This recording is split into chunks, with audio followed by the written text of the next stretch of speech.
This hearing is called to order. Good afternoon and welcome. Today's hearing is entitled The Emerging Space Environment, Operational, Technical, and Policy Challenges. I welcome each of the witnesses. Thank you for joining us here today. On October 4th, 1957, the Soviet Union successfully launched Sputnik 1, the first satellite and man-made object in space. Slightly larger than a beach ball, and with barely more onboard technology than a beach ball, the satellite orbited the Earth every 98 minutes, emitting a beeping radio beacon that was picked up and rebroadcast in news reports all over the world. Although Sputnik would orbit the Earth for only 96 days, transmitting for only 21 of them, it was a pivotal moment in our nation's history that led to the ensuing space race, which put men on the moon and robotic rovers on distant planets. And it fundamentally changed the course of human history. It is fitting that this year, the 50th anniversary of the Apollo 11 mission that put those first men on the moon, we find ourselves deeply engaged in discussions about the future of space. From efforts to foster the growth of the commercial space sector to the return of American astronauts to the moon in the next few years, to the creation of a space force, the space domain is more active than ever. The next 50 years in space have the potential to be even more consequential than the last 50 years. But this will require a serious, sober look at the road ahead of us. As we look out over the space landscape today, what we see is far different from the landscape of 1969. America and the Soviet Union are no longer the only players in space. Government space programs are no longer the only game in town. And our technological capabilities, both in terms of our ability to plan missions and what we are able to put in space and for how long, are, for better and for worse, exponentially greater than they were when the space race began. No longer is space just an uninhabited void or a scientific novelty.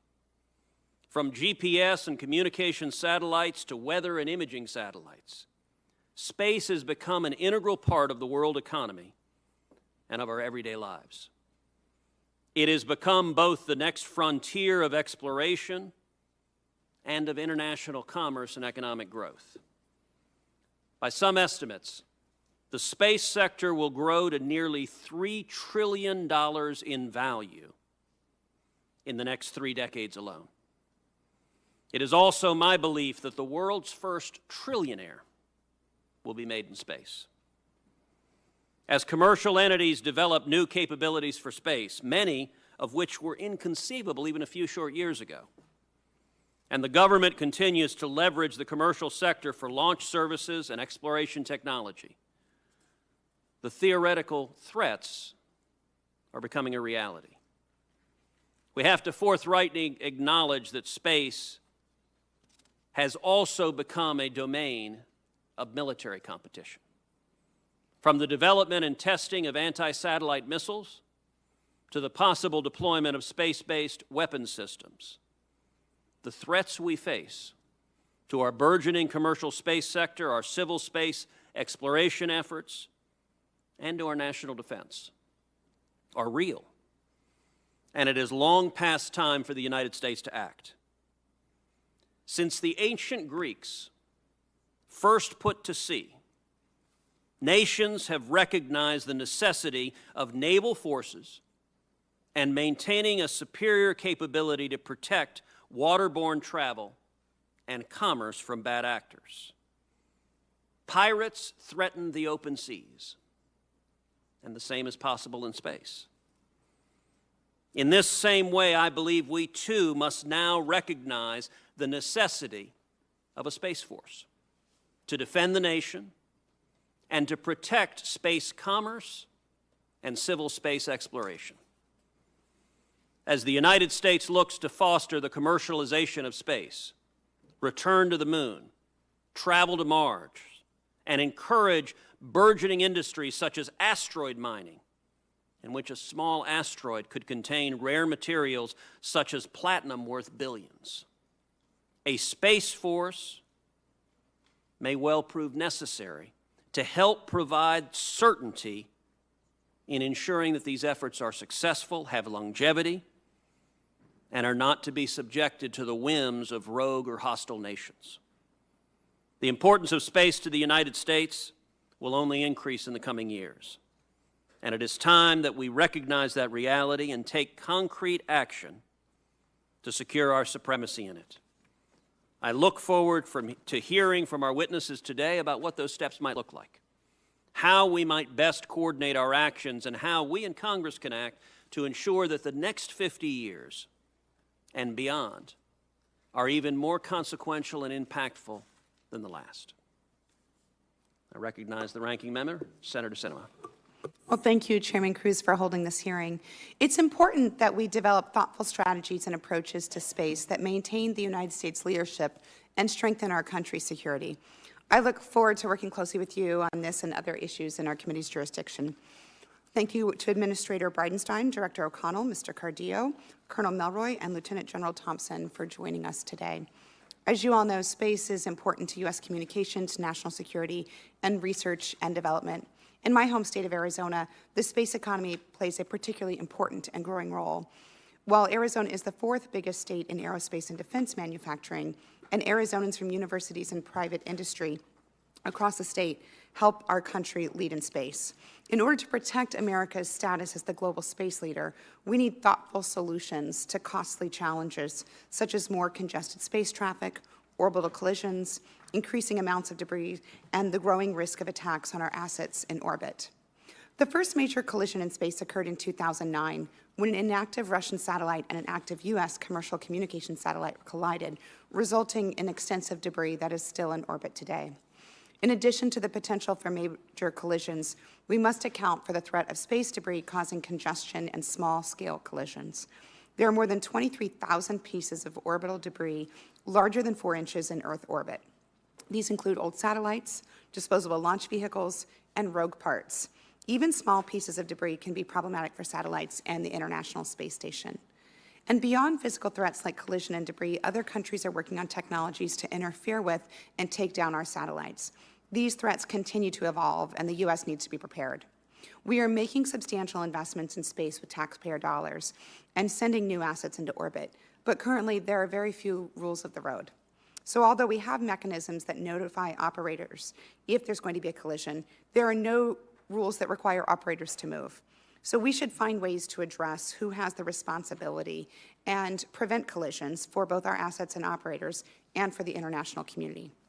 The United States should lead the way by setting unified standards for all operators in space, and we need clear strategies to prevent accidents and attacks on our satellites. We should remove safety and security issues so we can keep our assets in orbit and operational. And these threats will increase as space becomes more and more accessible. But by addressing these concerns now, we can turn our attention to emerging national security threats, continue our space development, and ensure that the United States remains the international leader in space. Thank you, Mr. Chairman. Thank you. I'll now introduce the witnesses. Our first witness is Mr. Jim Bridenstine, who is the current administrator of NASA. In his role at NASA, Administrator Bridenstine provides clarity to the agency's goals and aligns the strategic and policy direction of NASA with the interests and requirements of the agency's stakeholders and constituent groups. Prior to joining NASA, he represented Oklahoma's 1st Congressional District in the United States House of Representatives, where he served on the Armed Services and the Science, Space, and Technology Committees. Before joining Congress, Administrator Bridenstine was the Executive Director of the Tulsa Air and Space Museum and Planetarium, and before that served honorably as a fighter pilot in the United States Navy, where he flew combat missions in Iraq and Afghanistan. Administrator Bridenstine completed a triple major at Rice University and earned his MBA at Cornell University. Our second witness is Mr. Kevin O'Connell, who is currently the Director of the Office of Space Commerce at the Department of Commerce. Over the course of his career, Mr. O'Connell has garnered extensive experience in remote sensing commercialization operations, national security, and intelligence issues.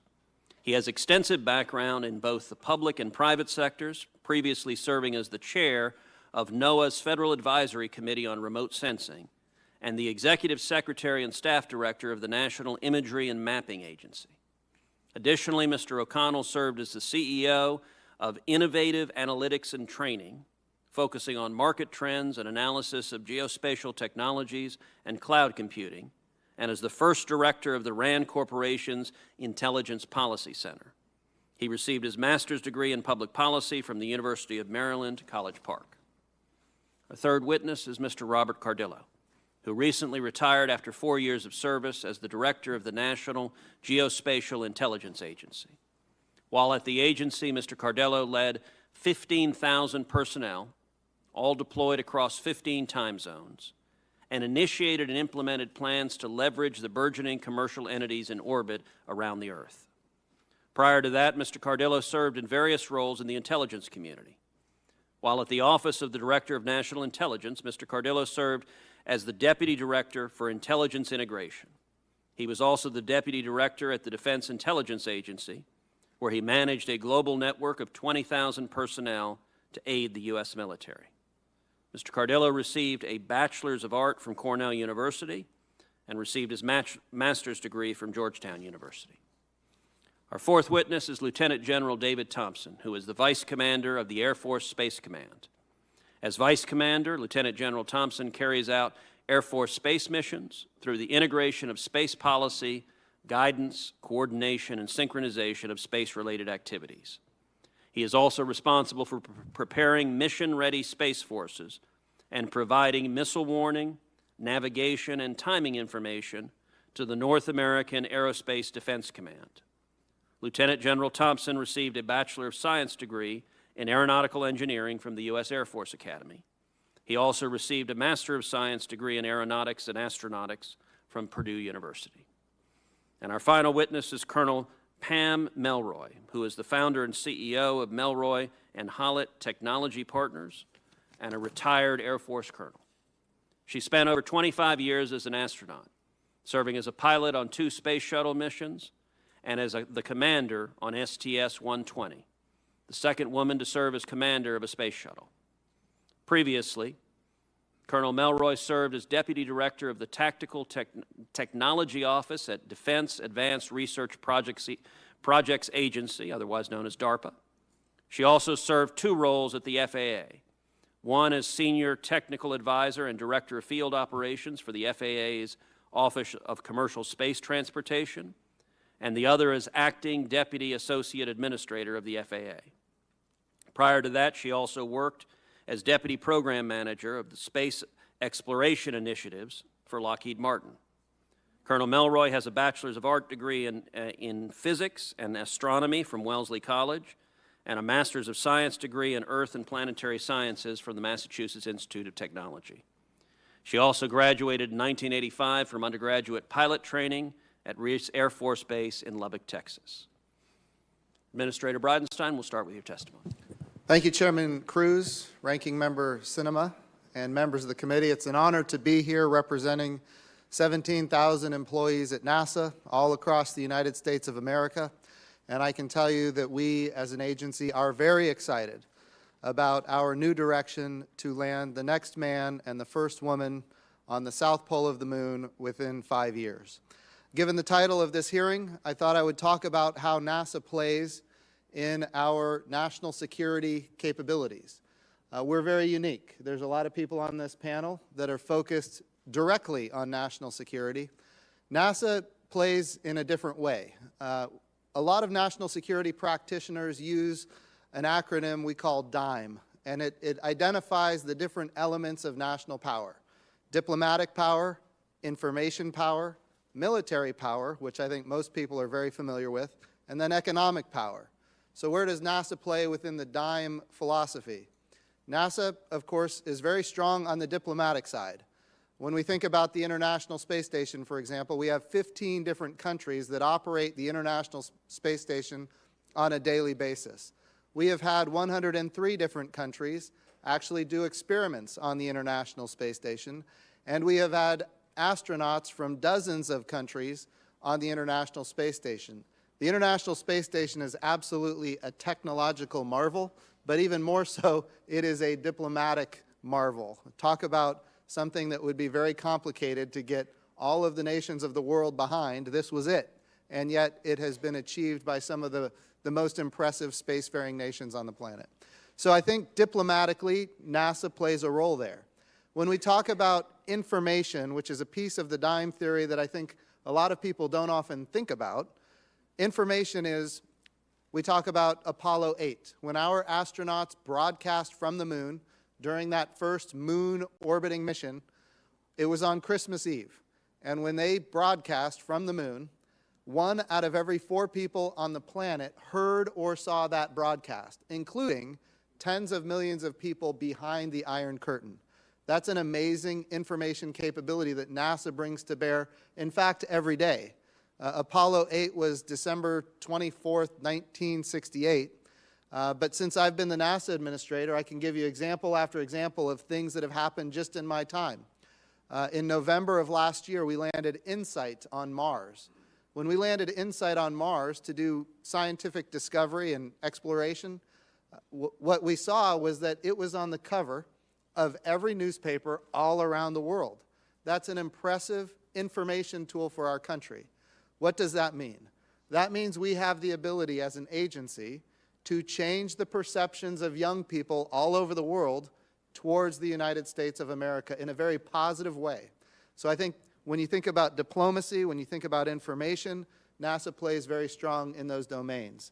On the military side, we intentionally make an effort not to get involved in military operations because we want to be able to have partners all over the world. We have, in fact, been partnering, interestingly, with Russia since 1975 with the Apollo-Soyuz program. The terrestrial disputes that exist seemingly fall away when we go into space. And I think that's a positive channel of communication for both of our nations. The last piece, economic, NASA does play. We have an intention of proving capability, proving technology, reducing risk, and then commercializing. And that's exactly what we're doing right now in low Earth orbit. We want to see commercial resupply of the International Space Station continue. We want to see commercial crew be successful. I think we can do that, in fact, this year, launch American astronauts on American rockets from American soil for the first time since the retirement of the space shuttle. But we also want to see commercial habitation in low Earth orbit. In other words, have the entire system of operations in low Earth orbit be commercialized. The question is why? Because then we can use the resources that are given to us by the taxpayer to do the things for which there is not yet a commercial industry. Retire risk there, namely in this case at the moon and then on to Mars, retire risk there with the intent to commercialize and move on. The chairman mentioned the idea of the ocean and how we ultimately have commerce on the ocean that needs to be protected. That's a naval theory that comes from somebody who I think is an impressive naval theorist in history, Alfred Thayer Mahan. And his concept was, if you're going to have commerce on the ocean, it needs to be protected. Well, we are in a place now where NASA is working really hard to help advance and develop commerce in space. And ultimately, what we are seeing, unfortunately, is that that is not always safe. And so I think it's important that we consider the risk to our civil agency, the risk to commercial industry, and consider ultimately how it can be protected. And that ultimately requires what we would see from the M in DIME, which is military support, which is ultimately what the U.S. Space Command is about and the U.S. Space Force is about. So while we don't play in the defense role, we don't play in the national security role specifically, we do have roles in diplomacy, in information, and in economics. And of course, we want to continue to have partnerships all over the world and let our military partners make sure that our operations are safe. Thank you, Mr. Chairman. Thank you, Mr. Bridenstine. Mr. O'Connell. Good afternoon, Mr. Chairman, Ranking Member Sinema, and members of the subcommittee. I'm very pleased to testify before you today alongside my distinguished colleagues. For the last 10 months, I've run the office of the director. I've served as the director of the Office of Space Commerce within NOAA at the Department of Commerce. Our mandate there is to foster the economic conditions and technological developments for the U.S. commercial space industry. Today's hearing will inevitably cross many functional and organizational lines. My office was actually created 30 years ago when the idea of commercialization was purely a vision. But today we find ourselves at a key inflection point. A great number of entrepreneurs, encouraged by administration leadership, fast-moving technology, and enabling finance and insurance, are creating highly innovative capabilities in the market. They draw upon trends in standardization and reusability, and they leverage fast-breaking developments in artificial intelligence and cloud computing. The U.S. innovative spirit is alive and well. So let me emphasize that one of the contexts for today's discussion is that the future space operating environment will be overwhelmingly commercial. How much commercial? Again, the Chairman has already referred to this. Current forecasts indicate a global space economy between $1 and $3 trillion by 2040.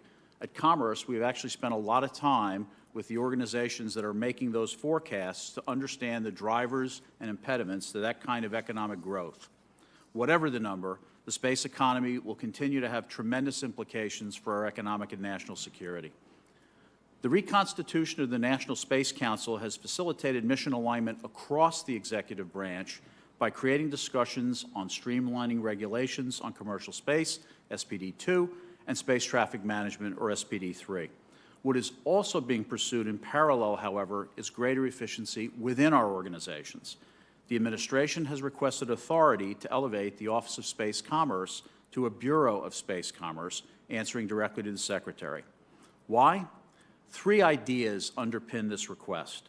First, as a signal of the importance of the U.S. commercial space industry to our nation's future. Second, as a way of leveraging the many different commerce organizations in support of U.S. space commerce. And third, as a way of ensuring that economic and commercial views have equal representation in high-level executive branch discussions. One of the issues that we have started to look at Commerce is how to improve the role of the U.S. government agencies in the space economy. The U.S. government is still a very powerful actor in commercial space markets, yet the business models are changing. We're seeing a shift from the traditional U.S. government buyer-take-all to one where small, forward-leaning investments in the market stimulate demand and thereby help companies attract additional investment from the capital markets. This allows the government to explore specific use cases while providing critical resources toward commercialization. One other thing of note, while we're following the macro-level economic projections of the future space economy, we're also trying to enrich our understanding of space-related activities at the state and local levels in order to help guide government and commercial investment. The agencies represented at this table and others are working hard to encourage entrepreneurship and innovation. Agile regulatory and governance processes will be key to enabling the exciting developments discussed above and to make sure that the United States remains flag of choice for space entrepreneurs. Why is this so important? Historically, we argued about these issues in a vacuum. Today, however, we live in a world with competing international visions for the future of space and an increasingly competitive world. Collaboration will be essential between those countries who believe in innovation, genuine partnership, and free markets. At the end of June, the Department of Commerce, in collaboration with the Department of State, will co-host a Space Enterprise Summit here in Washington to discuss the changing nature of international cooperation and competition in space. And I hope that some of you will be able to join us for those discussions. Let me conclude my remarks by highlighting one other area of cross-government integration, SPD3 and the need to improve space situational awareness and space traffic management. The space congestion problem becomes more complex on a daily basis. As discussed before the Congress last year by General Hyten, Administrator Bridenstine, and Secretary Ross, the need to adjust organizational lines between the DoD and the Department of Commerce becomes more urgent. Commerce has moved out within existing authorities and resources on SPD3. For example, we're receiving responses to an RFI designed to canvass companies, whether those who will help mitigate the space debris problem with new sensors or visualization tools or cloud computing capabilities, as well as from current and future space operators who will create wholly new demands for SSA and STM services. The DoD-Commerce relationship has been exceptional. Our partnership allows DoD to focus on the more pressing mission of protecting U.S. space assets, including commercial assets, and protecting and defending the United States and its allies. But it is also based on the need to harness the innovation of the private sector and modernize our approaches to this urgent problem. We will have to make effective speed, not reckless speed, given the consequences. Why? SSA and STM does not just affect on-orbit safety, its economic effects trickle down through the entire space ecosystem. Mr. Chairman, Ranking Member Sinema, and members of the subcommittee, thank you for your interest today. As we continue to work through complex issues in the future space environment, let's not forget the extraordinary role that the private sector can play. Growing commercial success in space creates an economic foundation for our resiliency in space and underpins our national security and that of our allies. This is an exciting time to be in the space business, and there's a lot of work to be done here in furtherance of American prosperity and security. Thank you. Thank you. Mr. Cardillo.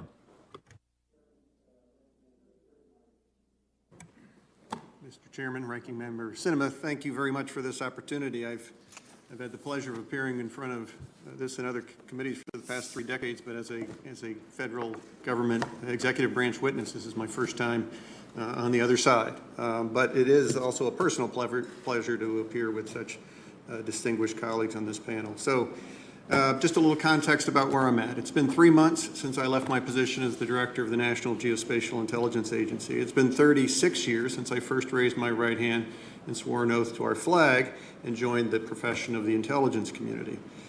I was fortunate to be introduced to a burgeoning imagery business, but at that time, 1983, it was a government-owned imagery business, and it had to be because of the necessity of protection of that technology and the capabilities that we uniquely had in space at that time. I was able to live through and help lead the agency through its movement from analog to digital, from going from only government-owned satellite systems to a commercial mix, and moving on from that virtual monopoly. As Kevin mentioned, in 1992, we had the Land Remote Sensing Policy Act, which introduced the first introduction of a remote sensing market. And the quote was that it should remain exclusively the function of the private sector. That's 27 years ago. The beginning of commercial licensing also occurred. I also experienced the fits and starts of PDD 23 in March 94. I worked for DCI Tenet in 2002 when he gave a directive to the intelligence community and directed that we should rely predominantly on commercial satellite imagery to the greatest extent possible. President Bush, NSPD 27, authorizing the commercial remote sensing space policy and maintaining our leadership all the way up to PPD 4 in 2010. Now, I became director of the National Geospatial Intelligence Agency in October of 2014, coincidentally 57 years after that Sputnik mission. The debate was, when I re-engaged with my teammates, it was how do we fully engage with this growing U.S. commercial marketplace? How do we take best advantage of this innovation that has been discussed by Administrator Bridenstine and Mr. O'Connell? And I challenged the agency at that time to find a way to succeed in the open, meaning we had a great past and a great history of providing classified and closed support, mainly to the military and to the intelligence communities, but we now had to find a way to take advantage of the more open technology. That created new partners, new vehicles, and new outcomes. And as much as I pushed when I was on the inside, in the very short period of time that I've had since leaving government, I've become even more excited about the possibility of such leverage. The monopoly is over, but the race is on. And I would agree with my colleagues that time is not on our side. I think there also is an analogy with what we went through in the digitization of the planet in the late 90s, the advent of the internet and the introduction of the World Wide Web. Literally, that world became digitized. I now think we have the opportunity. As a matter of fact, I believe we're on the cusp of making that physical reality of our planet the same type of digital reality. Whether it's for farming, fishing, construction, or insurance, one can imagine farmers getting precise crop precision prescriptions for their next yield. One can imagine traffic patterns being updated through predictive analytics vice the reactive analytics we get today. One can imagine insurance and credit flowing to markets that before the risk was too high for them to do, but I think we can now provide them with the insights to manage that risk and increase that investment. All to say to this committee that I think that as we and you can lower barriers to increase the entrepreneurial opportunities that have already been discussed, I think that we can sustain, if not grow, American leadership in space. And I'm sure that you'll share my confidence that should we play on even a near level playing field, I'd bet on the American ingenuity, the American innovation, and the values that we all swore to uphold. I look forward to your questions, and I appreciate the opportunity to be here. Thank you. Thank you. General Thompson. Chairman Cruz, Ranking Member Sinema, and distinguished members of the committee. I'm honored to appear before you today along with these exceptional space leaders, and I'm privileged to work with General J. Raymond as his Vice Commander at Air Force Space Command. Today I represent on their behalf 26,000 men and women who remain the best in the world at developing, fielding, and operating space capabilities that serve our national leaders, our joint forces, allies and partners, and the global good. These capabilities ensure our armed forces have no equal and are a vital part of the commercial engine and civil society that remain the envy of the world. Today, there's unprecedented agreement among the nation's leaders that space has become a warfighting domain, just like air, land, sea, and cyberspace before it. Our national security and national defense strategies reflect this reality, emphasizing peace through strength and the need to maintain U.S. leadership and freedom of action in space. We are now dealing with the implications of that fact, driving tremendous change in order to maintain our leadership and the ability to operate in space under all conditions. Military, civil, and commercial space cooperation is a critical element of our efforts to organize, train, equip, and present space forces that will deter adversary action in space and, if necessary, fight and win in that domain. With my posture statement on the record, I'd like to begin with a few points. First, the Air Force recognizes that it's impossible to accomplish our space missions alone. We have a long-standing record of cooperation with civil, commercial, intelligence community, and other military organizations. We're committed to maintaining and strengthening those relationships and identifying new ones as well. For example, the Air Force and NASA have a long history of collaboration. John Glenn rode to space on an Air Force Atlas rocket. The Apollo Moon program, arguably the greatest scientific and technical achievement of the 20th century, was managed by an Air Force general, Sam Phillips. For years, the Space Shuttle and International Space Station have served as a test bed for DoD space-related research and experimentation. And today, NASA and the Air Force continue to work closely with a multitude of scientific, technical, and operational endeavors. But our relationship expands beyond NASA. We have a decades-long relationship with the Federal Aviation Administration in commercial space launch and with the National Oceanic and Atmospheric Administration to provide space-based meteorological data supporting military operations and public safety. Recently, following the release of Space Policy Directive 3, Air Force Space Command has been working with the Department of Commerce on the transfer of space traffic management responsibility and other initiatives that support the nation's civil, commercial, and military space needs. And of course, our half-century relationship with the National Reconnaissance Office and other intelligence organizations is well documented. That relationship has never been stronger. Air Force Space Command has also made significant progress in expanding our commercial cooperation to enhance the national security space posture. These efforts include transfer of the commercial satellite communications provisioning responsibility from the Defense Information Systems Agency to Air Force Space Command, where we are already identifying innovative ways to provide commercial satellite communications to warfighters.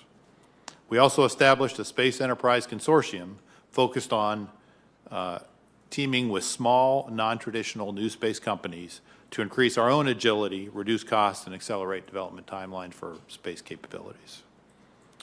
We're also teaming with DARPA and industry to assess the new low Earth orbit satellite architectures for a variety of space missions, and we're executing a space launch strategy that depends on a viable commercial capability to meet routine national security space launch needs. The Air Force and the Command will continue to foster our relationships with all of these organizations in all of the sectors with the goal of maintaining a robust and vibrant national security space enterprise. Congress has played a major role in ensuring that case in the past, and we look forward to your help in maintaining military, civil, and commercial space cooperation in the future. Thank you again for the opportunity to testify, and I look forward to your questions. Thank you, General. Colonel Melroy. Thank you, Chairman Cruz, Ranking Member Sinema, the other members of the committee and your wonderful staff for inviting me here today. It's a real honor to be on this panel with my distinguished colleagues. So I'll get right to it. I consider that creating a thoughtful, whole-of-government space traffic management oversight capability is one of the most urgent tasks facing the government to support our needs across commercial, civil, and national security sectors. Currently, the DoD has statutory authority for collision assessment and notification. However, the number of sensors that they use is not sufficient to our growing needs. These sensors can be affected by weather. They only take periodic snapshots of the position of objects in space. Hours and sometimes even days go by without updates to orbital locations. Furthermore, we cannot reliably track debris 10 centimeters or less, and these objects present a hazard to navigation for all satellites, civil, commercial, and national security. Many of the new proposed commercial activities also include very dynamic operations, such as rendezvous, satellite servicing, and debris removal. Many emerging space threats are also highly dynamic. The ability to provide persistent custody of resident space objects is urgently needed for both the national security mission and also for a future civil space traffic management oversight authority. So one solution is to incorporate a greater number of sensors, potentially from commercial companies and private entities, to help fill those data gaps. However, commercial space surveillance data is actually still a nascent industry. The Air Force and a civil space traffic management oversight authority need to work together to give clarity so that industry can position itself to provide the products and services that the government needs. For example, the U.S. government needs to establish what data and how much data it needs to acquire in order to properly serve the community. Important work is still needed to establish the minimum threshold of service that the government should provide to all users, and how much data is necessary to provide that service. Additionally, a decision has to be made as to how and where that data will reside. If separate repositories are used for DoD and the civil authority, how does the government ensure that it's not paying twice for the same information? There are also implications for the intelligence community as we transition to a civil system. A system where open information about satellite positions is broadly available presents a challenge for conducting national security missions.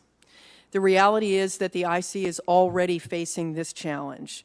As an increasing number of independent domestic and international sensor operators come online, any ability to remain undetected in space is tenuous at best.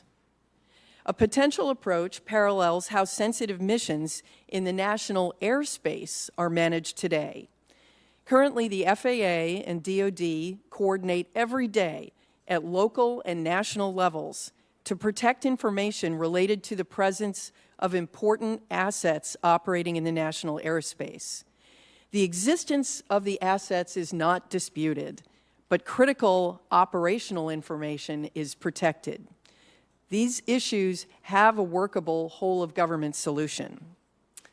However, until Congress takes action on the subject of who should oversee the civil space traffic management capability, the Air Force has no identifiable partner with statutory authority and the appropriate resources for coordination. We're already behind the curve. The need is urgent. A number of companies are actively seeking regulatory approval from other countries for these dynamic on-orbit activities. Other governments will be making decisions, setting precedents, defining by default what the global safety system will comprise. International regulations will be shaped by who leads, and without a civil authority, the U.S. is limited in its influence on space traffic management oversight outcomes to the detriment of commercial, civil, and national security. Thank you for the opportunity to discuss this important topic with you, and I look forward to your questions. Thank you very much to each of the witnesses for your very helpful testimony. I have long said that I agree with the President and the administration on the need for the creation of a Space Force. Although I also have a standing request to the administration that I want to be notified the day that James Tiberius Kirk shows up to enlist. Administrator Bridenstine, you said if you're going to have commerce on the ocean, it needs to be protected, and the same is true in space. Do you believe that a Space Force is an important or even necessary component to ensuring that the partnerships we have with commercial space and NASA continue to prosper moving forward into the future? I do, Chairman, and I will tell you I've been an advocate of the Space Force in my previous life in the House of Representatives. We voted on it, in fact, in the House. I was on the Strategic Forces Subcommittee. It got strong bipartisan support. Then I voted on it on the full Armed Services Committee. Again, it got very strong bipartisan support. I think of the 60-some members on the committee, only 2 voted against the underlying, or the National Defense Authorization Act that actually had the Space Force embedded in it. Then when we voted on it on the floor of the House, it got 344 votes. So it passed the House of Representatives with very strong bipartisan support, and of course, I supported it all along the way. I will tell you from my perspective, my new perspective as the NASA administrator, one of my biggest concerns is that the enemies of the United States see the destruction of space as part of their plans, should we end up in a war. And I think it's important that if we are to preserve space for exploration and discovery and science and all of the things that NASA does, we need to make sure that the enemies of the United States understand that there is no advantage to destroying space. They will gain no advantage over the United States of America from destroying space. And if we can not only signal that that's the case, but actually deliver on that, then they won't make those investments. And then we can continue to explore space together. So in your judgment, how would a strong and robust Space Force benefit commercial space and space exploration? And in the converse, how would the absence of an effective Space Force harm commercial space and space exploration? Sir, I think it goes straight to your opening statement about commerce. What NASA is attempting to do is develop space, especially right now low Earth orbit, where we're having great success in the commercialization of space. So we are proving technology, we're retiring risk, and we're developing commercial markets. Now commercial industry is taking over a lot of those capabilities that NASA used to do exclusively. If commercial industry is going to continue to make those investments, and we're talking about big investments as you correctly identified, if they're going to continue to make those investments, they need to have assurances that their investments are going to be safe and protected. And I think that's ultimately why what NASA is doing is important for commercialization. What commercialization is doing is important for economic growth, but it's also important that it be protected. If we have that protection, we will continue to see growth. If we, conversely to your point, if we don't have that protection, we will not continue to see growth, and those investments will never be made. General Thompson, in your judgment, how should the Space Force or Space Development Agency be designed to ensure that the Department of Defense is effectively capitalizing on the investments being made on the commercial space front? Thank you, Senator Cruz. I would say a couple of things in that regard. First of all, when it comes to the Space Force itself, I think the proposal that was put forward by the Department of Defense is the best approach going forward for the Department and the nation for 2 reasons. First of all, it's effective because it takes the existing Department of Defense oversight and management structure. It creates a 4-star member of the Joint Chiefs of Staff, an advocate for all of those capabilities, both in a warfighting sense and a development sense. But that Space Force is also efficient because it also capitalizes on the support and infrastructure and other capabilities the Air Force already has and provides for the majority of Space Forces today. When it comes to capitalizing on commercial investment, It also will consolidate, a Space Force would also consolidate all of those activities into one organization. Today we have the Space and Missile Systems Center in Los Angeles that builds large-scale, incredibly capable assets for the nation, primarily from a military perspective. We recently established, with the help of Congress, the Space Rapid Capabilities Office to fill holes in the need to defend and protect those capabilities, and then the department recently created the Space Development Agency to specifically focus on and leverage commercial capabilities. Those organizations all need to work together. They can work together inside the current structure today, but a Space Force would help them organize and operate more effectively. I very much agree with you that creating a separate Space Force, unifying the command, will elevate the focus on the theater, elevate the resources, the leadership, the focus on defending what is likely to be one of, if not the most contested theater going forward in decades going forward. And Senator Cruz, if I may, also the fact that the President has already created a U.S. Space Command, a combatant command for space, I think helps in a great manner, too. Absolutely. Okay, final question. As you know, Space Policy Directive 3 directs the Department of Commerce to be the focal point for civil and commercial space situational awareness and space traffic management efforts.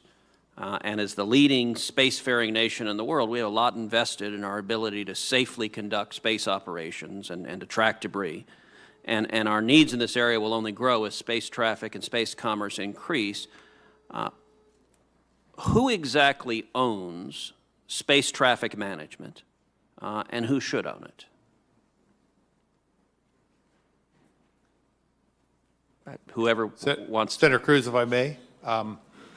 So I would say in a de facto sense today, the Air Force owns space traffic management. And the reason is, as Senator Sinema stated, as an outcome of the collision between the Russian Cosmos and the Iridium satellite in 2009, no one else in the world could track these objects, could do the calculations required to determine whether they proposed or whether they were a threat to each other simply by their orbital motion. And so as an outcome of that event in 2009, the Air Force took on the responsibility because it was the only organization in the world that could. And perhaps today may still be the only organization, although there's a lot of great commercial and civil and other capability. The Air Force is an armed service. It is not a regulatory agency, so I would say that we will do this job as long as the nation and the world requires, but it is probably best suited for civil and other organizations in that regard. But does anyone disagree or have a differing perspective? I will tell you, Senator Cruz, I've in the House of Representatives, I took a position that the FAA, Office of Commercial Space Transportation, should have that role. I now see it quite differently. I think the Office of the Secretary of Commerce should have that role. And I say that because what we are trying to do is develop commerce in space. That's what we're trying to achieve here. And I think that if an agency that is responsible for developing commerce is also responsible for developing the rules by which people operate in space, I think ultimately it'll put us in a much better position in the future. I will also say that under all circumstances, it should not be the Department of Defense that does space situational awareness and space traffic management.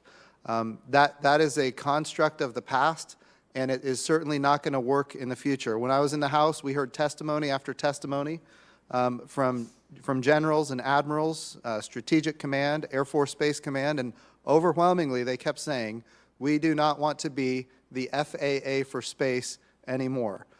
There was a day when that was necessary. We're well past that day. It needs to be done by a civil sector, by a civil agency, and I think it can be largely, in my view, commercialized. So if the Commerce Department were to say, we can license private companies that can provide the data and the information, and then if somebody wants to launch into space, you have to prove to Commerce that you have SSA, Space Situational Awareness, and Space Traffic Management being provided by one of the commercial operators. That puts us in a position where there's opportunity to reform the system in the future. I get concerned when I hear people talk about creating a new government program for SSA and STM that won't have the ability to modify, it won't have the ability to change. In the 1950s, when we created the current air traffic management system, we used a network of radars and voice communication.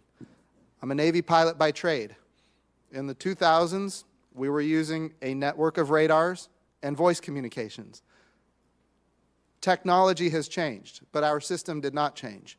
I think it's important that when we construct the next generation space traffic management system, it should have the ability to change. I think commercialization helps that, so that ultimately we have numerous providers that are competing on cost and innovation to get more data and better data for a safer space traffic management environment. Thank you. Senator Sinema. Oh, Colonel Melroy, did you have something to add? Thank you, Mr. Chairman. Yes, I do. I think there are pros and cons. The discussion is essentially Department of Commerce or Department of Transportation. The Department of Transportation, where I was at the Office of Commercial Space, was working very closely with the Air Force and has many people who have been thinking about this for a long time and actually ready to catch the football that they knew was coming at them. So they have the resources. They have the people who've been thinking about this. The other side of the coin is the administration has, in SPD 3, said Department of Commerce, and I think Administrator Bridenstine has made some really good points about why commerce is such an important place for that kind of civil oversight function. I think there are, arguably, you would say that the executive branch is in the best position to decide amongst themselves who they think the organization that is most willing and most prepared to take it on. So I think that's a very important thing. The problem is we have a third option here, and that's where we're at right now. We don't have anyone. And I would argue that's the worst option. So in my mind, I think there are pros and cons that are worth debating, but the important thing is that we need to get off the worst option and get onto one of the other two. And if there are issues and concerns, then they need to be addressed, but we need to move forward. Mr. Chairman, thank you. I think we stand at a moment where we're able to think about the disruption, if you will, of the space debris problem. And it's going to come largely through the good efforts that have been done historically by the Air Force, but increasingly by the developments in the commercial world. And as I said, there's a very interesting, diverse community of companies that are coming forward. You and I grew up in the age of satellite imagery when people were coming to market with 1-meter electro-optical systems.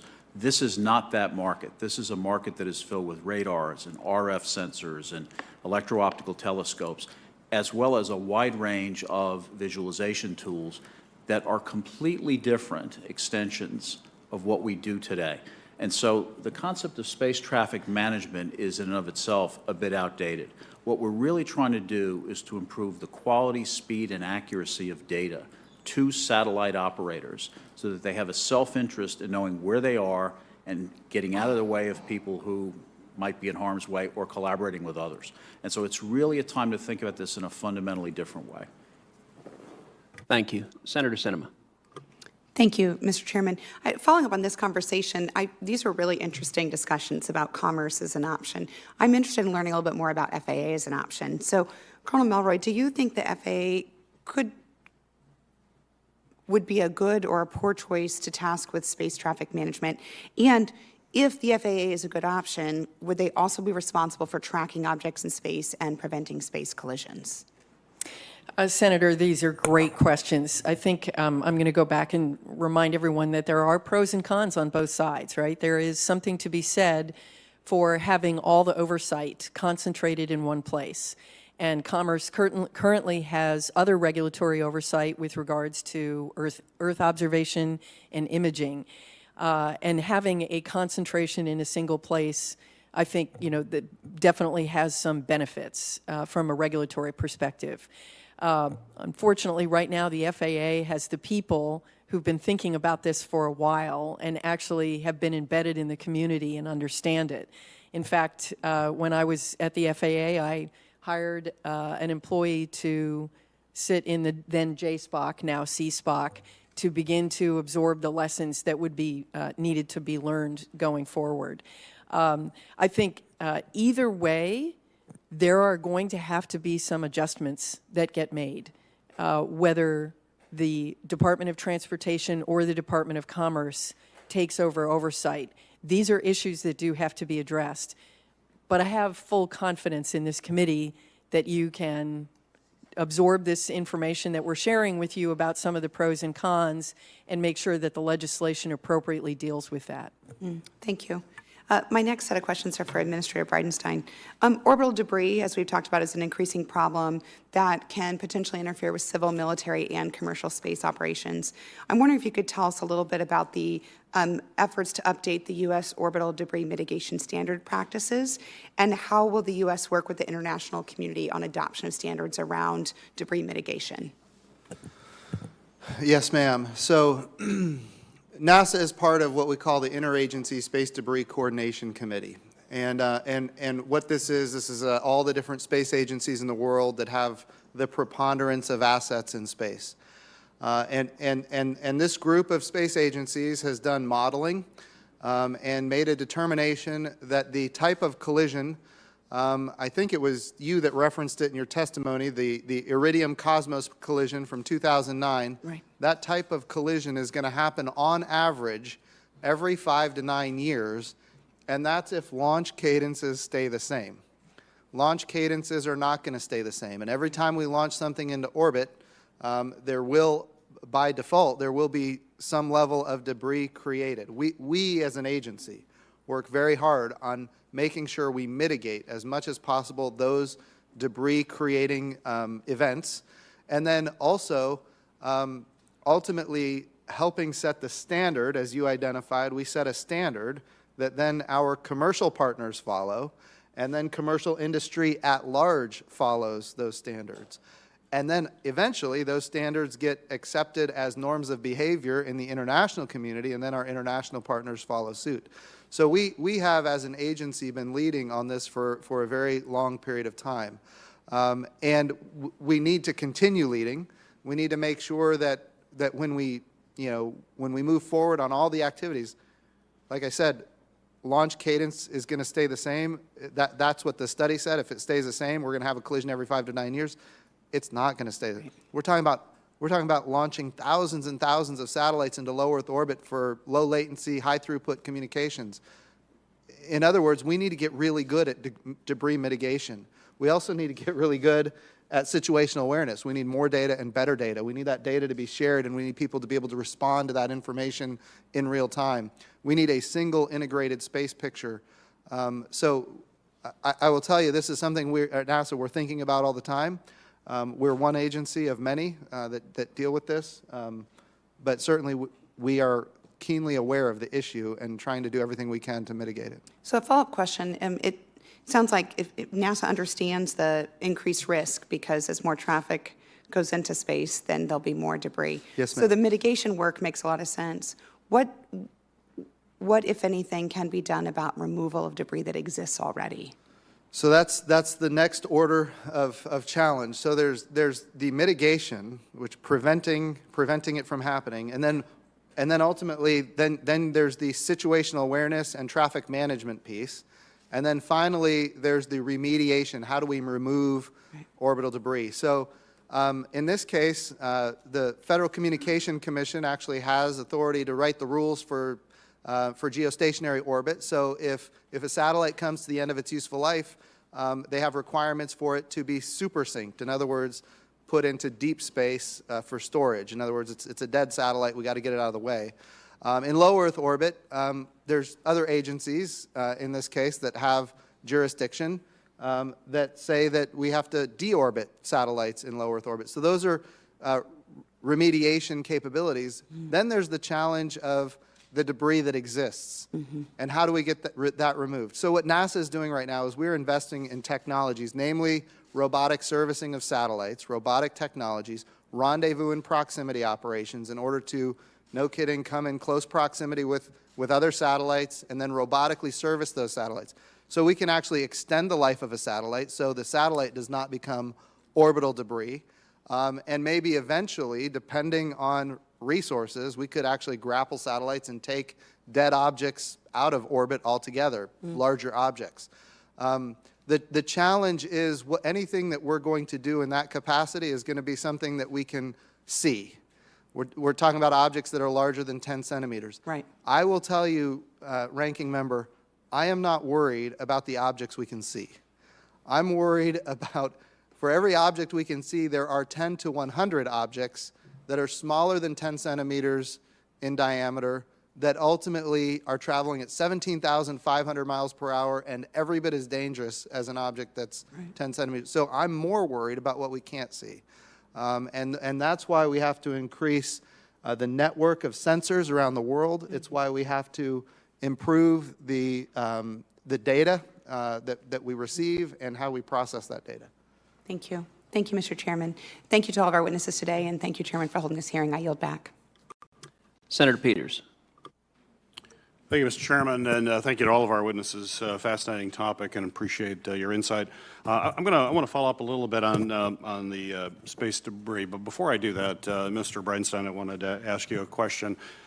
As you know, we're approaching the 50th anniversary of humanity's giant leap and the Apollo landing, something I know that you are particularly passionate about as well. And last week we had Jeff Bezos unveil a new moon lander. There's numerous public and private missions that have been planned for the lunar surface as well. I know NASA has issued guidance for the protection of the human heritage site of the Apollo 11 landing. I'm working on legislation now to codify that, but I would like your thoughts. Would you support enacting statutory protections to preserve and honor the Apollo landing sites on the moon? Senator, yes, sir. It needs to be protected. There's going to come a day when we have humans living and working on the moon, and that will be a monument for all of history. So yes, sir. I believe we should be protecting it. Great. Well, I appreciate that, and then I would assume you'll be working with some of your counterparts with other countries that may be going to the moon as well to make sure that we all can agree that this is a human heritage site that we should protect. I think there's broad agreement on that. Great. Back to the orbital debris, which is clearly a significant problem, as all of you have articulated. I'd like to hear the panel's thoughts on the Kessler effect, which I believe it's a scenario where space junk crashes into satellites and then it creates even more debris, and then there's basically a continuing chain reaction that eventually spins out of control. Some think we may be in a slow motion effect like that right now. Are you aware of or have any accurate estimates of the probability of this kind of chain reaction, and what are the estimates of it? Have any of you done any work in that area? Because we may already be down that path right now, but as you mentioned, Mr. Bridenstine, this is going to accelerate. It'll likely be an exponential acceleration, and with this kind of effect, be very difficult to control. Senator, I'd just like to comment. I think the technical issues that Administrator Bridenstine brought up about objects less than 10 centimeters really, really important. DARPA did a study called Catcher's Mitt, which said that the other thing that could be done is that there are some few dozen very large objects. They're actually upper stages that have been left in orbit. And they are the most massive objects. And so they have the greatest potential to create a huge amount of debris. So there are policy issues that we have not discussed around third-party liability. The key one being if you go to grab a hold of a piece of debris and, oops, something doesn't go well, more debris is generated. Right. There's a liability issue associated with that. One of the opportunities I think that the U.S. has to show leadership on this topic is to accept that the U.S. has liability under the Outer Space Treaty and go and clean up our upper stages, or at least a handful of them. It would have a huge impact on preventing something like the Kessler syndrome. The other comment that I would make about the Kessler syndrome is our Earth is astounding in its ability to heal itself. And eventually, if we follow debris mitigation standards, eventually objects in low Earth orbit will get flushed in and re-enter and burn up in the atmosphere, we think. And so there's the potential, if we are mitigating, if we clean up the worst and the largest objects, that there's hope that the Kessler syndrome won't come to pass. Right. Thank you. Mr. Brightside? Sir, I would say the Kessler syndrome is something we think about. It's something that we need to prevent from happening. We're not there yet, but given the amount of activity that we see coming with these massive constellations of communication satellites launching into low Earth orbit, it's something we need to be very aware of, and we need to do everything we can to prevent it from happening. Thank you. One final question, Mr. Bridenstine. Clearly, investments in space power our manufacturing, our aerospace industries. You've all highlighted the importance of space exploration and space commercial activities. It's certainly why I'm a big supporter of the SLS, the Orion programs. But while I support these programs, I think it's also very important that NASA focuses on its science budget and its important science mission, which has always been a core part of NASA.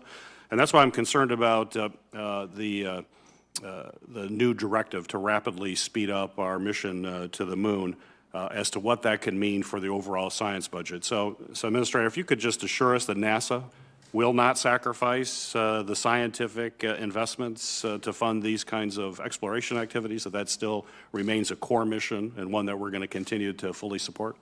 Yes, sir. And I can tell you, I'm very proud of the fact when the President and the Vice President gave us direction, we need to accelerate the path to the moon. I made it very clear what works and what doesn't work because this has been tried before in history.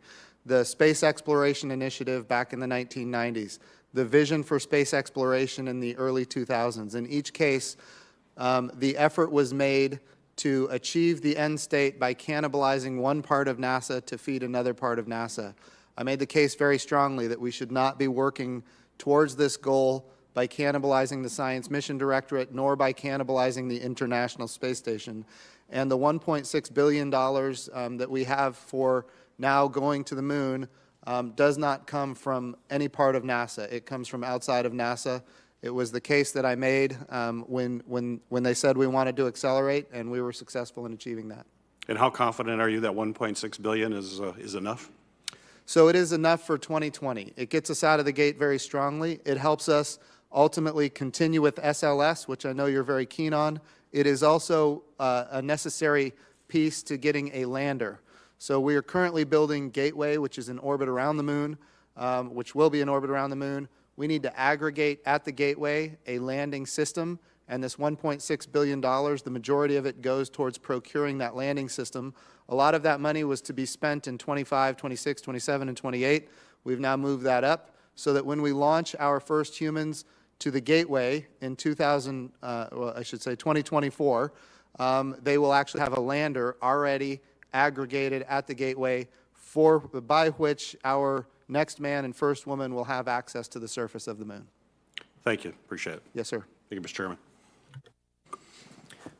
All right, a few more questions. Mr. Cardillo, a large part of the discussion surrounding the creation of the Space Force is what role the intelligence community should play given its diverse equities. What is your view on the role that the intelligence community should have in the Space Force, and specifically should NRO, NGA, and others be included in the Space Force from the beginning?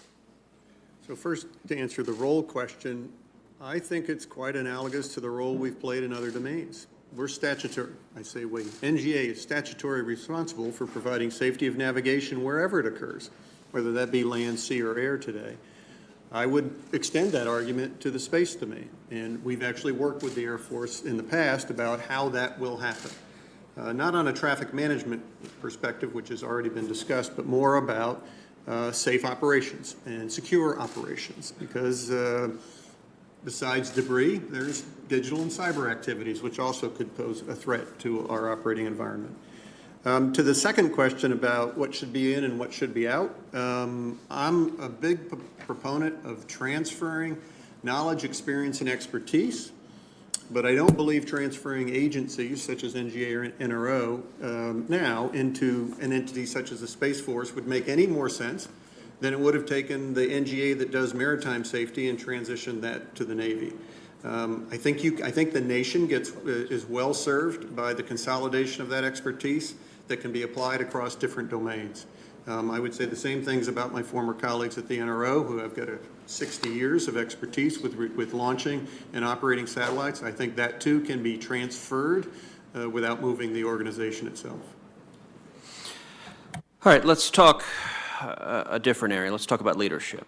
Last month, Ms. Champlain, the Managing Director of Acquisition and Sourcing at the Government Accountability Office, testified before the Senate Armed Services Committee on the Space Force proposal, stating, quote, "It appears that there will be a number of space acquisition activities outside the Space Force, including the Missile Defense Agency, the NRO, and some military space service activities. But so far it is uncertain what the overall governance structure for space will be. If there are conflicts in requirements, funding, or priorities between agencies that are not in the Space Force, who resolves them and makes a final decision?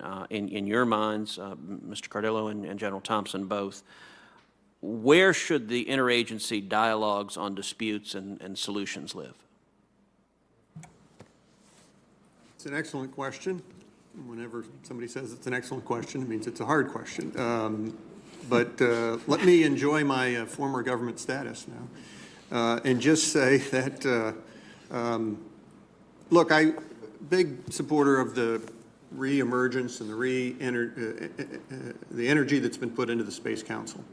Conversations that occurred at lower levels in the past have now been highlighted and elevated, and I think the nation's better served by that.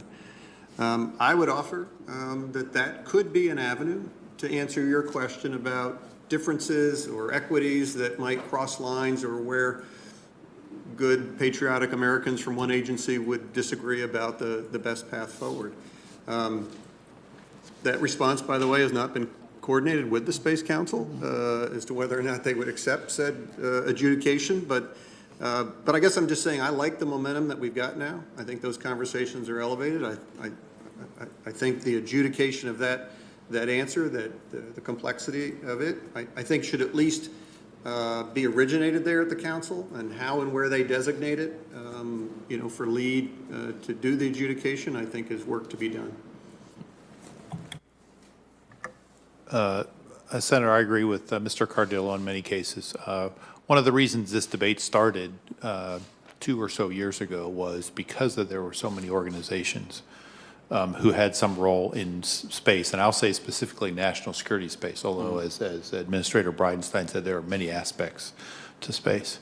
One of the arguments was there were far too many organizations and people involved in national security space alone. In fact, at one point, I believe the comment was there are 60 or so organizations. And so the conversation that started here in Congress, that was taken up by the President, it's now made this a kitchen table conversation. Since that began, we've actually created some more space organizations. And so in a sense, we're making that coordination more complicated. I believe it's now time to start consolidating some of those, and I believe absolutely the Space Force is one of the ways that can bring some of those disparate organizations that exist today, bring a focus, bring an organizational structure on top of it, so that that one organization, at least when it comes to the National Security Space Organization, can carry the advocacy, can make the decisions, and perform an integrating role with the rest of the interagency, the way we do in many other ways today. Okay, last set of questions is addressed to all the witnesses.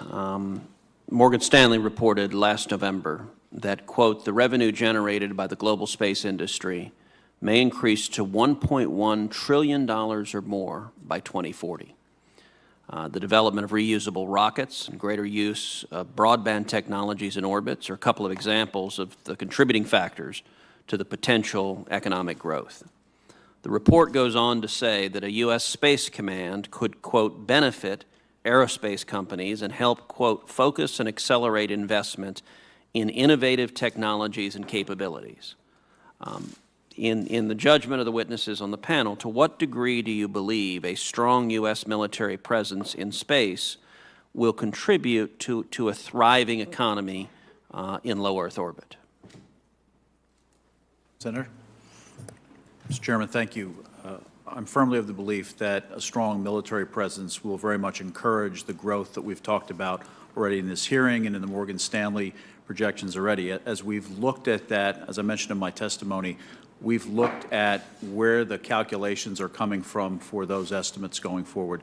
And the simple breakdown of that is that if I simply take the functions that are being performed on Earth today and extend them to the population that doesn't have, the half of the population that doesn't, for example, broadband communications, high-speed communications, and internet, you get to $1 trillion quickly.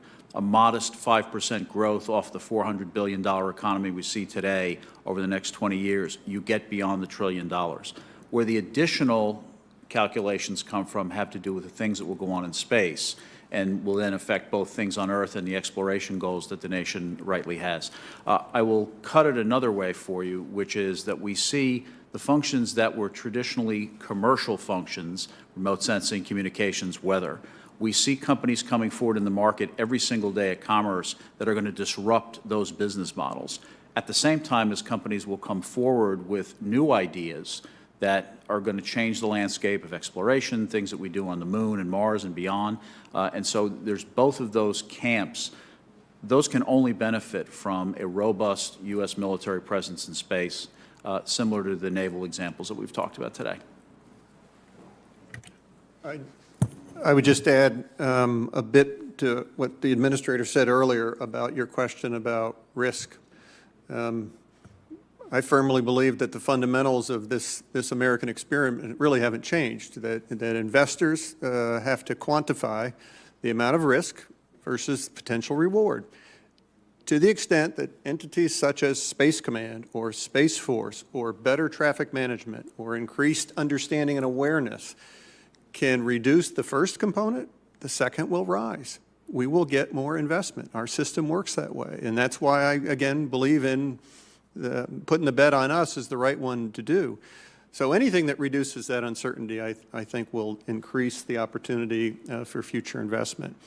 And let's face it, that's been our system for over 200 years, and I think it'll serve us well going forward as long as we reduce unnecessary barriers and increase the, as I said, that broad-based information to make those bets. Well articulated. Mr. Chairman, I would double down on your statement earlier today. You mentioned that you believe the world's first trillionaire is going to be somebody who is exploring space. That was actually the result of a study done by Goldman Sachs, and they indicated that that would be the case. So the question is, we talk about rare earth metals, and what a lot of people don't realize is that rare earth metals are not earth metals at all. They're asteroid impacts, in many cases from billions of years ago. And it just so happens that these asteroids in deep space have a tremendous amount of very valuable metals in them. Right now, NASA is doing a mission at an asteroid in deep space called Bennu. So we have entered orbit around this asteroid in deep space, and in fact, we're going to actually do, for the first time in the history of the world, a return from Bennu with a sample. So this little robot is going to go down, grab a sample from Bennu, and bring it home. And there's a reason to do this. Number one, we want to be able to characterize these asteroids in deep space so that we can protect the Earth, quite frankly. The evidence is in the dinosaurs did not have a space program. We do. So we want to be able to characterize any kind of threat that might be out there. But the other thing that's important is we're going to be able to get really good information about what these asteroids are composed of. We have another mission that's going out to the asteroid belt, and there's an object out there that is a massive steel ball. And I have to hesitate, I don't want to say how big it is, but it's a really big steel ball. If the NASA administrator gives a stat that's incorrect, I get corrected immediately all over the world. But this big steel ball, it is potentially a planetary core from the past in the asteroid belt, and people have suggested that it's worth, if you could bring it back to Earth, it would be worth more than the GDP of the United States of America because of all of the precious metals that are there. So we want to go characterize that through the Psyche mission that we're developing right now. So there's a lot of reasons that it's important to protect space. There's a lot we don't yet know and a lot that we're researching, and I do believe that when we make these discoveries, there's going to be an entrepreneurial effort to go forth and do amazing things, just like back when people came to the New World. So the ship that you have at the deep space asteroid, is it being piloted by Bruce Willis? Yes. If you think that will help, we'll do it. Senator Cantwell. Thank you, Mr. Chairman, and thanks for this important hearing. And, you know, when I hear these expectations and opportunities in space, obviously I think of the companies in our state, SpaceX and Blue Origin, and now, I don't know if it's fair to say trillionaires when these guys are already billionaires, but hopefully it'll be a more impacting event with many, many different products and avenues for people to pursue. I wanted to ask you, Mr. Bridenstine, about weather forecasting and 5G and the degradation that some spectrum sales could have on our weather forecasting. I think I heard that you had some similar concerns maybe in front of another committee, but my colleague, Senator Wyden, and I have sent a letter to the head of the FCC asking for them to make sure that we're not impacting what would be the 24 gigahertz band that would impact that vital information. So do you think that that is possible to give us basically by which band we're talking about and access to impact our weather forecasting? That's, I think, an important question. I would answer it this way. The 24 gigahertz band is critically important for our ability to characterize the amount of water vapor in the atmosphere. NASA is sensing the Earth in every part of the electromagnetic spectrum all the time. 24 gigahertz gives us the opportunity to characterize the amount, the quantity, and the energy state of the water vapor in the atmosphere, and that ultimately is what helps us make determinations as far as weather prediction. Now, NASA does not do weather prediction. We build satellites for NOAA in the Commerce Department so that they can do the operational weather prediction. But there is a risk that if we do not have access to that spectrum, that our weather forecasting could be degraded. We are working right now with the FCC to kind of work through a solution, and that is underway right now, but this is of concern to us, and certainly... What kind of degradation? Are you talking about in time and information? Yes, so we talk about weather forecasts in terms of a 7-day weather forecast. So if instead of getting all of the data we are currently getting, if it degrades to a certain percentage, the less data we're able to glean from that part of the spectrum, the more degraded our weather forecasts get. So if we lose, and I don't know what the specific numbers are, but if we lose, say, 50% of the data, then maybe instead of 7-day weather forecast, we would get a 3 or 4 day weather forecast. So these are the kind of impacts that we're trying to work through and understand and work with the FCC in order to mitigate what those impacts would be through this spectrum set. Well, the reason why I'm bringing this up, Mr. Chairman, is it does have a connection to our very subject this morning. How do you do space launch if you don't know weather forecasting? No, we agree. I'll let the Department of Commerce talk about this. Sure. Thank you. We would echo entirely the comments made by the administrator here. Concerns about a deep reduction in quality of our Earth observations for weather prediction and things like that. And so whenever we have these spectrum auctions of any kind, we really need to be very careful. At times I worry that we think that there is a one-to-one comparison for the impacts in the terrestrial world as there are in space. And in fact, they're not. I mean, when you're working in space, you have a slightly different scientific buffer that you need. And when you're going to beam back capabilities from 4 billion miles away, I don't have the ability to chop up that spectrum in as small a chunk as you would typically on the ground. And so wherever these spectrum decisions are being made, we have to be very sensitive to the impacts on the space community, and then, Senator, as you suggest, its impacts on things we're going to do in space from Earth. Well, the reason why my colleague from the Northwest, Senator Wyden, and I sent this letter is because I can tell you people of the Pacific Northwest know what storms are all about, and we know what hot, dry seasons are doing to us as it relates to fire, and so we need the weather forecasting, and we need it in advance. We don't need it 3 days out, 2 days out. We need it to know where and how to get the resources to the location. So we're very concerned, and we hope the FCC will stop their process until they can assure us that this weather forecasting information is going to be available because of the impacts of weather on our communities and safety. But we also see just in this panel and discussion how much in the previous hearing we had last week, the advent of how many launches we're talking about now with various capabilities, that we need to be able to plan those launches. Absolutely. And to plan those launches and launch windows that get delicate on their own right? There's complexities to those launches. They need to know what their weather windows are going Absolutely. To be.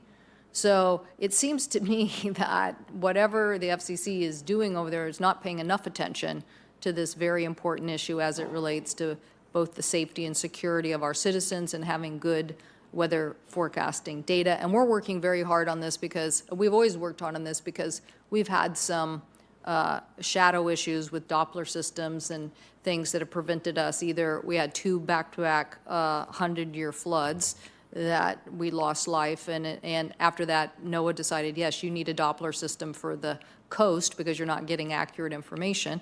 And then we've had an impact on loss of life of firefighters because they were sent out when we didn't fully understand wind conditions that were clearly seen in Seattle but not seen in the central part of the state, again, because they didn't have the kind of visibility. So we're for, particularly now, that every particle in a storm can be an algorithm. We are all for having that data and information and calculating it to make us better prepared.